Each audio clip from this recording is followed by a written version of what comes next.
The All Meghalaya Upper Primary and Secondary Deficit-Patterened School Teachers Association had submitted a memorandum to the Chief Minister, Deputy Chief Minister and Director of Education Government of Meghalaya through the Additional Chief Secretary of the state to demand for upgradation of all schools under deficit pattern into the deficit school system.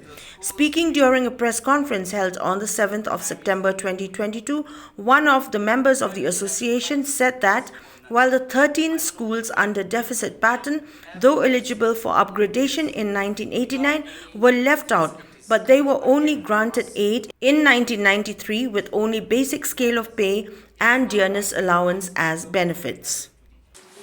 Now let me tell you very plainly and categorically. Deficit pattern school in Meghalaya, we have only 13 schools, including secondary and then upper primary. Secondary we have 9 only. Now let's come to the upper primary.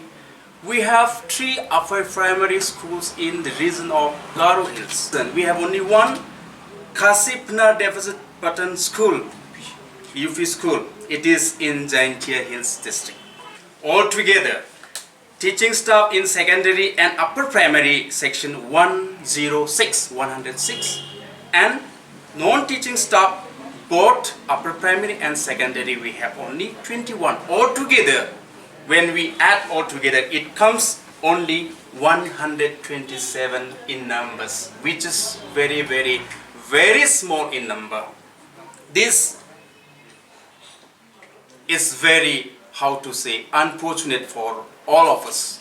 Still we are, in the same position. Now let me tell you, these 13 schools which I have mentioned serially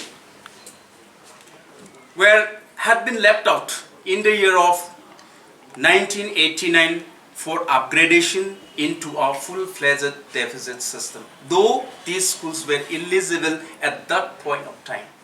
The reason why this school had been left out, the best reason is known by the government of that point of time.